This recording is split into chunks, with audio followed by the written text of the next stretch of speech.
Good afternoon, and thank you for joining us today. I'm Shelley Dickstein, Dayton City Manager. With me today are Chief Richard Beal, Assistant Chief Deputy Director Matt Harper, Keith Martin with the Drug Enforcement Administration, David DeVilles with the U.S. Attorney for Southern District, Ohio, and Montgomery County Prosecutor Matt Heck, Jr. As you know, we are here today to provide an update on our Dayton Police detective who was shot in the line of duty yesterday. This is a difficult period for the city. We are experiencing yet another tragedy in a year of unprecedented tragedy. Our thoughts, prayers, and support are with the family as well as our Dayton Police Department family. 2019 has been an especially difficult year for our police department. The extraordinary number and frequency of tragic events have fallen squarely on their shoulders, leaving little room for personal reflection, grieving, or quite frankly, recovery. I ask the community for their continued support of our officers and their leadership as they continue to serve and protect our community. While I am confident in their commitment and professionalism to get the job done, I remain concerned at the toll this year has taken.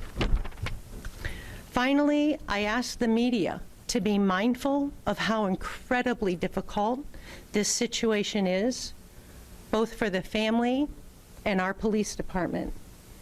Please be considerate with your coverage and respect the privacy of others. Thank you, and I'll turn it over to Chief. Thank you, Shelley.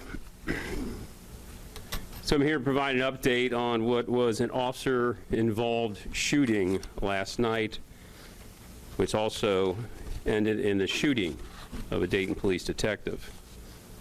So November 4th, approximately 6:56 p.m., Drug Enforcement Administration agents and task force officers arrived at 1454 Ruskin Road to serve a drug-related search warrant.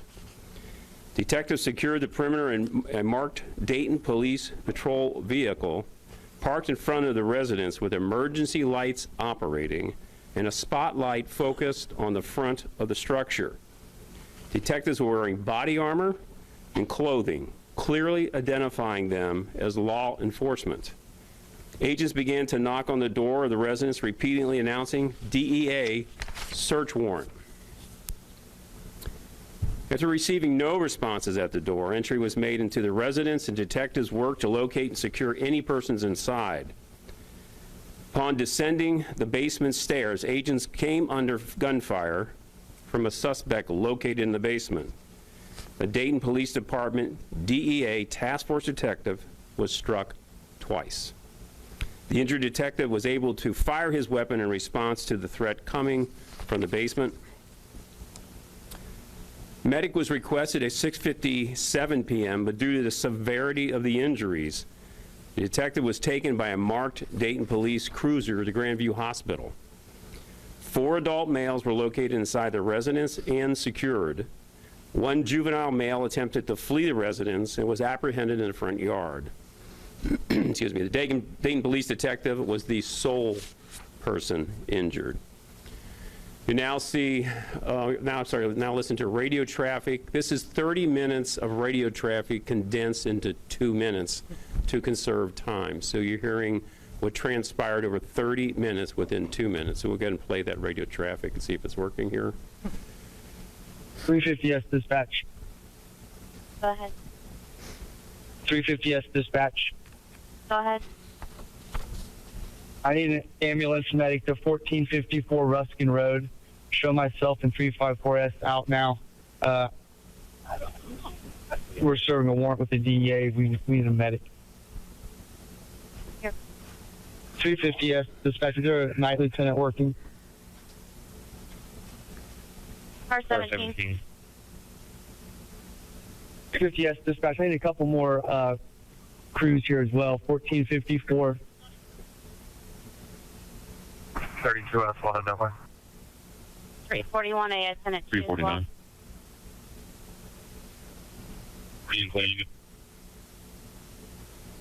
1900. Albert, how many do you need? Do you need 99 out there, or you guys all right? Bring more.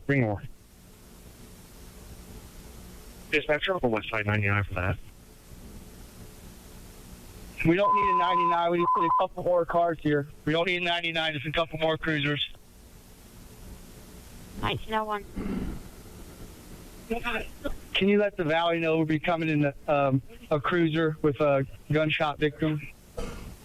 Here, clear. 350S and the medics go in. 350S, 354S, is it okay for the medics to go in? Yeah. Scratch, can you call Grandview? It's closer. I'm going to need to take him there. I'm going to take him to Grandview. Let him know. Here, clear. 345, go ahead and give the channel. Searching on West at 1905. Yeah, I'm pulling up.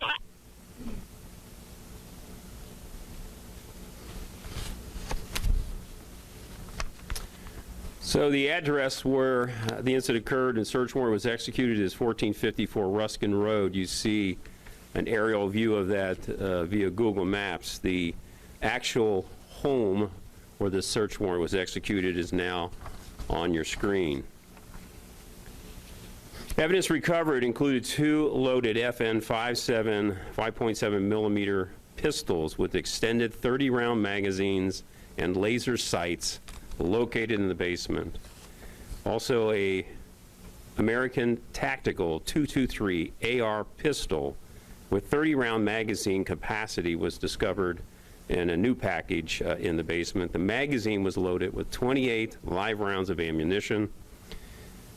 The AR pistol was located in the closet under the stairs along with suspected fentanyl and money. This is the first of 2 pistols recovered, these FN 5.7 millimeter pistols. That's the photo of one with the extended magazine there. And now you see this is the second pistol recovered. Also, the American Tactical .223 AR pistol with 30-round magazine capacity that was, you can see the package that it was still placed in. This is found in the closet under the stairs. Couple evidence tents marking the rounds for the FN 5.7 pistols. So you see 2 of those evidence tents. A little bit of close-up of what one of these rounds looks like, along with the extended magazine and a bullet on its shell casing there pointing upward, giving a little bit idea of dimension there. Additional evidence recovered was 13 kilos, 9 packages of suspected fentanyl and cocaine.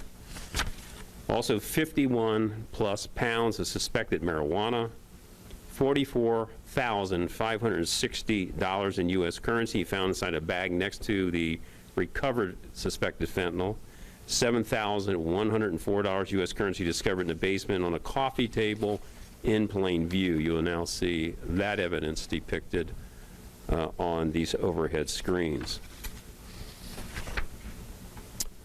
Next photo is the evidence where the 51 plus kilos of suspected marijuana was found. It was stored in those totes. And then you see the bag here where the $44,000 plus dollars was located in the closet under the stairs. And here's a bag that has the 13 kilos divided up in 9 packages of suspected fentanyl and cocaine. Again, this is the closet under the stairs.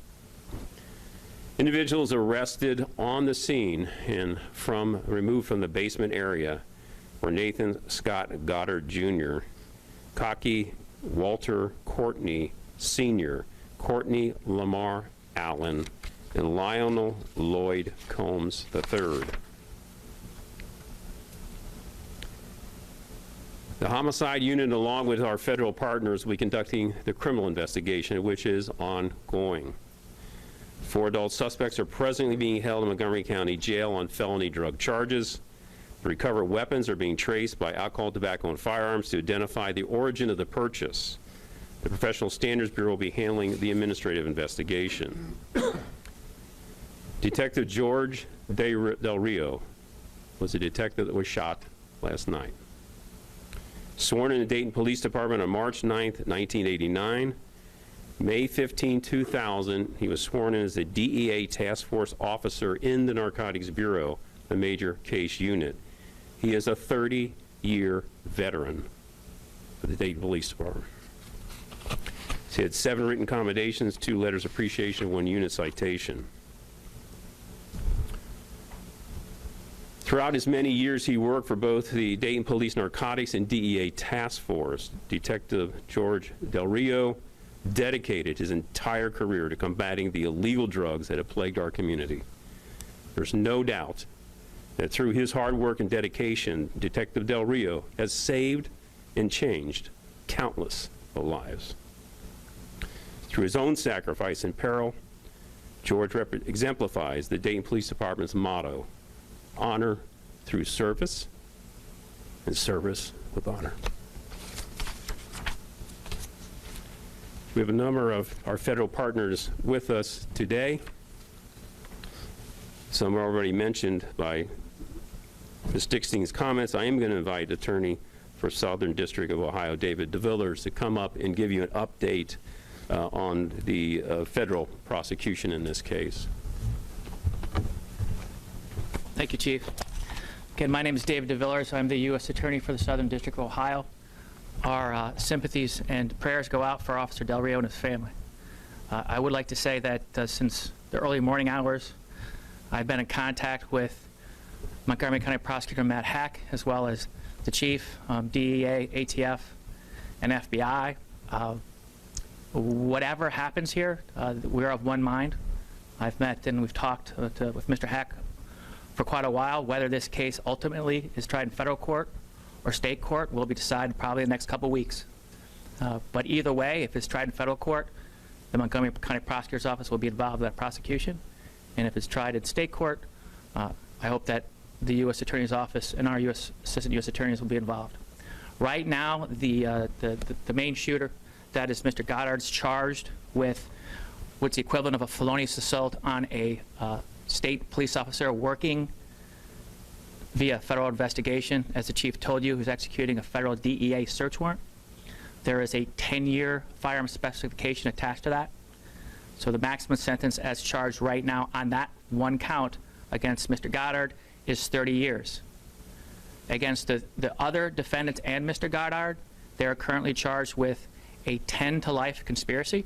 That is based on the narcotics that the Chief has just told you about, fentanyl, cocaine, and marijuana. They're still being tested, but there's probable cause to believe that it is fentanyl and cocaine and marijuana. The estimates are anywhere between $400,000 and $700,000 worth of drugs, as well as firearm charges. The 10-to-life on each of the defendants for the drug conspiracy also includes a 10-year firearm specification. So in essence, they're looking for a minimum of 20 years to life imprisonment, and Mr. Goddard is, of course, looking for far more time because of the shooting. I'll turn it over back to the Chief. So also joining us up here this afternoon is the Drug Enforcement Administration Special Agent in Charge, Keith Martin. Alcohol, Tobacco, and Firearms Assistant Special Agent in Charge, Ed Dubkowski. So did you want to come up and say something, Keith? Go ahead. Okay.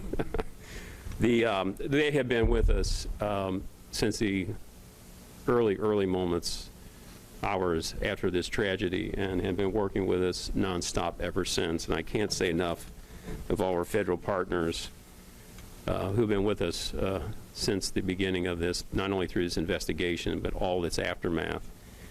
I also want to recognize Montgomery County Prosecutor Matt Heck, one of the earliest calls I received this morning.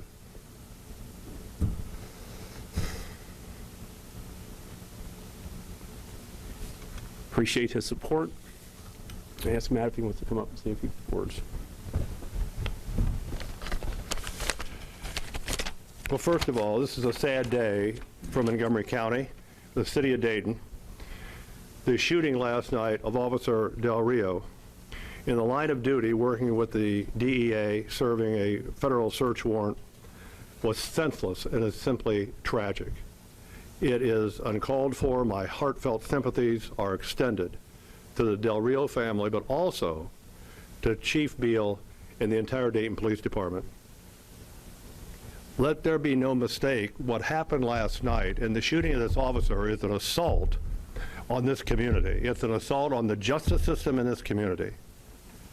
And as the U.S. Attorney said, we are working cooperatively to make sure that everyone involved, directly or indirectly, will be brought to justice. We're not going to let this happen. When someone shoots at or shoots a police officer, we are all shot and we are all injured. And we live in a society that cannot and will not tolerate that. These drug dealers care less about public safety, police officers, or the law. They pollute our community with drugs, endanger our communities, and can care less about what the everyday citizen does in our community. As the U.S. Attorney already said, we are going to work together, already started working together, and cooperate and collaborate with the Dayton Police Department to bring these people to justice.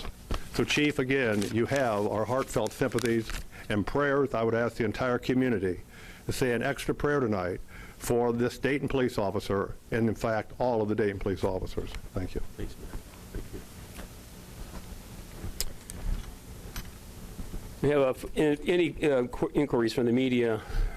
This obviously is going to be an ongoing story. The investigation is ongoing, so this is certainly not the last day we're going to speak on this. But to contact Kara Zinski-Niece, her phone number is up there. Also, we're going to get an outpouring of support. We already have. I've got text messages and phone calls from colleagues from out Ohio and beyond. So there are individuals who obviously want to do something to be supportive, so we're going to direct those calls to Sergeant Stephen Clark, and his number is listed above. So he'll be coordinating the resources for the department and family, anyone who wants to respond and help in that regard. I'll repeat what I said last night, that we ask that this community keep Officer Del Rio, his family, his friends, his loved ones, this agency, this city, in their thoughts, prayers, and care. Care is needed in this situation, in this tragedy, as it was and continues to be for the tragedy of August the 4th. These are not matters that one easily can find a way to understand, much less integrate. So we ask for ongoing support for all. And I'll basically turn over any questions you may have. Yes? I've known Officer Del Rio since he was a young officer. He's a fine officer and a fine human being. Can you tell us his condition? Yeah, I knew that was going to be a question. His condition has remained unchanged as of last night, in that he is under advanced life support. His injuries are grave. He was struck twice in the face, and those bullets penetrated deep. So it is his condition is grave. Chief, can we talk about the juvenile's involvement in this? You know, he was stopped as he exited the residence, but there are no charges against him. Any idea why he was a part of why he was there? I don't have that information. No, sure don't. And you indicated that Officer Detective Del Rio returned fire, was able to fire back. Did anybody, the offender, the alleged offenders, get hit by a bullet? No, no one was only able to fire one shot. One shot. That seems pretty incredible, though, considering what had happened. And how do you comprehend that? Yeah, I think it may be the timing. It may be he saw the threat and responded first. We don't know that. So we don't know it's a reaction to shots being fired or seeing a weapon and firing first. So we just don't know the timing. Chief, were your officers aware of how many people may have been in the house at the time, or indication of weapons were inside, or owned by? There is always a pre-search warrant intelligence gathering pre-operation planning before there's ever a search warrant executed. All of those factors were considered before the search warrant was executed. But I can't give you specific information about that intelligence. Chief, I was struck by being in that neighborhood. It seems fairly well manicured, well put together. What does it say to residents, not only in Dayton and Cincinnati, from where we are? Know your neighbors. If you don't know your neighbors, who knows what's happening? Talk about that a little bit. Well, it's interesting because it is not certainly unheard of that individuals involved in narcotics trade or even basically embedded in affluent communities, right? So it is, whatever the stereotype people may have, I would say put that out of your mind. It could be in any neighborhood. That's absolutely true. So. Can you talk about the morale of the police department? I think there's a difference between morale and response, or morale and how we experience this tragedy. I can tell you morale, that lobby was filled.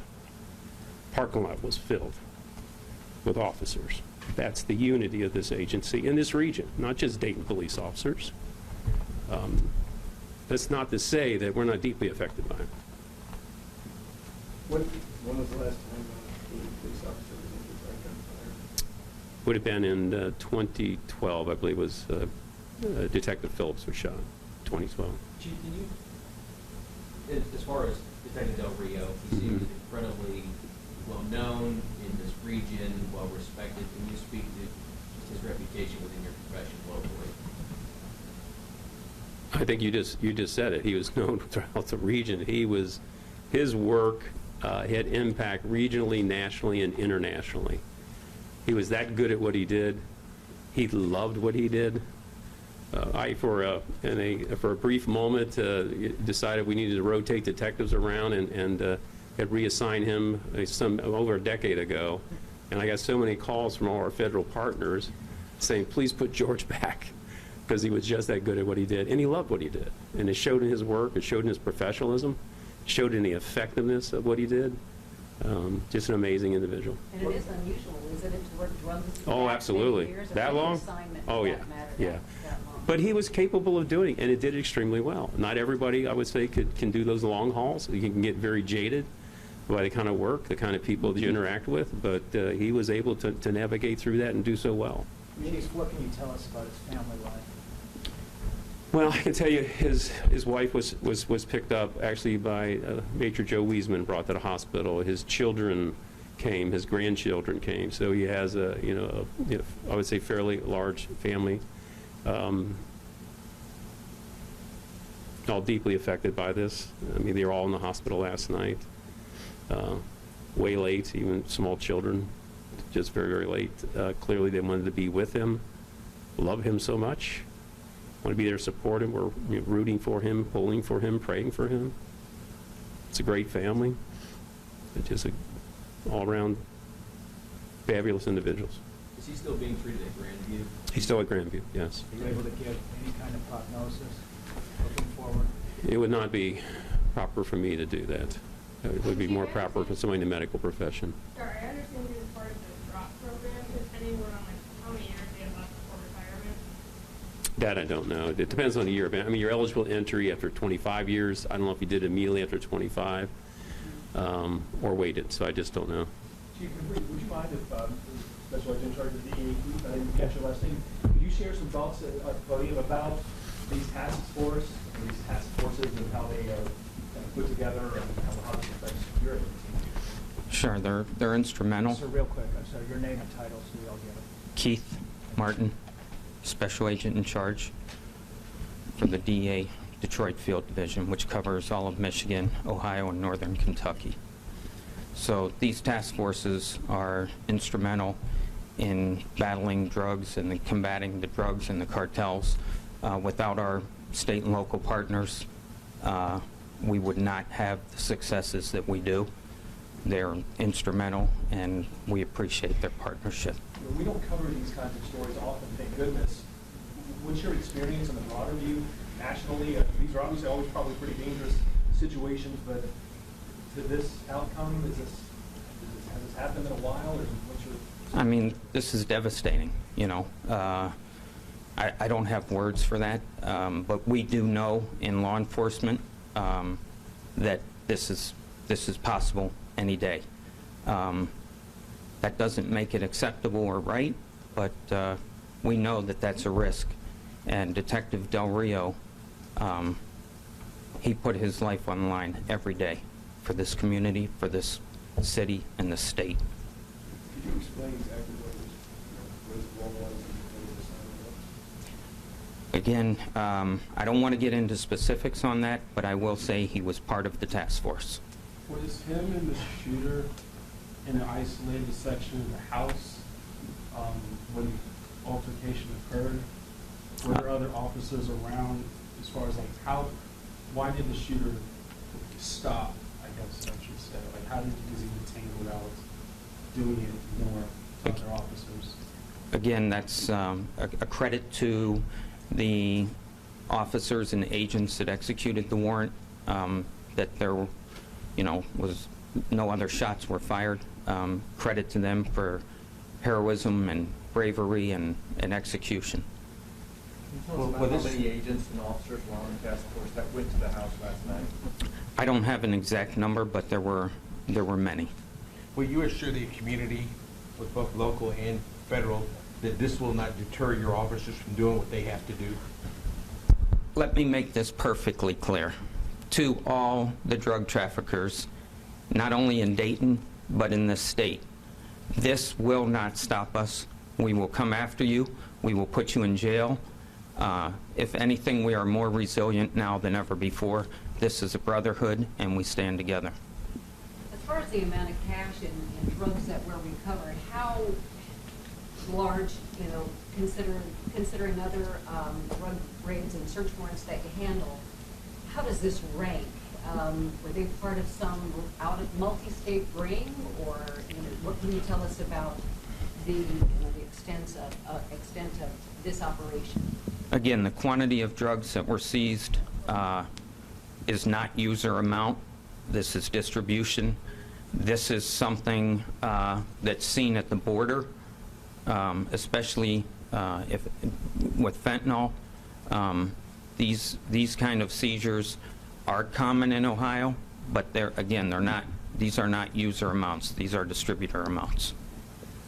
And this is coming directly from the cartel. So you're saying they're dealers? Oh, they're dealers for sure. Dealers and not, Yes. not people. No. I know you guys kind of went into what, when they go into these situations, they're wearing full body armor, but when they go into like a high-risk search warrant situation, what are they using as protection as far as what they're wearing? Do they usually have like SWAT members coming in for these kind of things, or what are they wearing?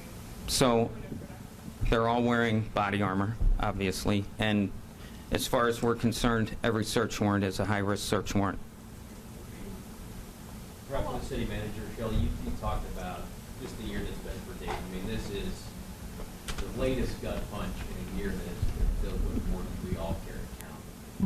How has this city and how does this city get by and continue to with something like this? Well, certainly the community support gives us strength to be able to be encouraged to keep at it and to get up every day and serve this great community. And certainly the mantra of care and self-care, as the chief alluded in his comments, has certainly been a theme that we have utilized throughout the year. We are this year less worried about delivering on our strategic work plans as we are in taking care of one another. So we have bolstered professional services contracts that bring that kind of care and wellness to our workforce. We have continuously talked about and messaged the importance of taking care of one another, checking in with employees to make sure they have solid, active support networks, because we know how important that is, so that we are trying to ensure that there is nobody carrying this stress alone, that they are not isolating themselves, that we are watchful for, how our family is doing. Chief, well, it says, Sergeant Clark is the coordinating resources for the Department of Family. What kind of resources are you expecting to receive? What kind of resources are you need at this point? Well, there are various agencies that do respond to tragedies of this nature and offer various kinds of support, and I think it really just covers the gamut of possible needs of the family. Again, there are children involved here, so there may be educational needs. Some of that is provided through benefits, potentially benefits from the state of Ohio federal government, but that's only under certain circumstances. So it really depends on the individual family and their circumstances. And so I can't really speak into depth because I don't have that information. But well, I think people are wondering, what can we do to help? I mean, we saw just hugely, not only for the community, but certainly for public safety personnel after the August 4th tragedy, just wanting to do something. So sometimes it's financial donations, sometimes it's other items that would be helpful. I mean, we had some folks bring us just little quilts saying, hey, somebody cares about you, to put on your desk to remember somebody out there cares, right? Personally made. You get to pick your own. Mine has an eagle on it. Imagine that. So on my desk. So it's all kinds of various things that people. Sometimes it's food. I mean, it's you can imagine. It's just whatever people are capable and feel that would be appreciated. Chief, the shooter was apprehended immediately after the shooting. Sorry, who? Was the shooter apprehended immediately? The 4 individuals in the basement were immediately apprehended. That is correct. And within that group of 4 was the shooter. So. Mr. Martin, are you able to speak on how these... Detective Del Rio shot while he was descending the stairs? Correct. When As he was heading down the stairs. and Mr. Dever is the shooter.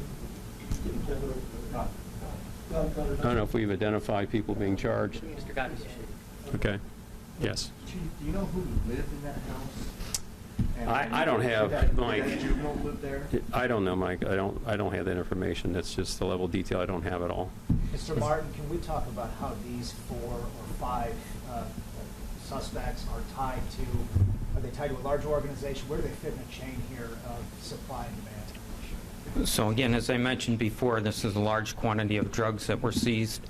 It is an ongoing investigation, and it would be inappropriate for me to comment on that at this time. Can you talk about how often warrants like this are served, how often the DEA and the task force executes these kinds of search warrants?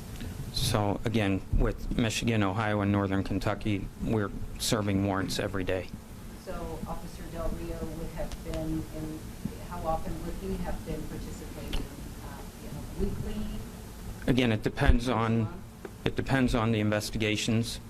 Typically, we do long-term investigations, complex investigations, so they're not your typical buys and then execute a warrant. They're long-term investigations. Is it possible that he didn't just go on search warrants in the city of Dayton, but elsewhere, wherever DEA goes, even other cities in Ohio?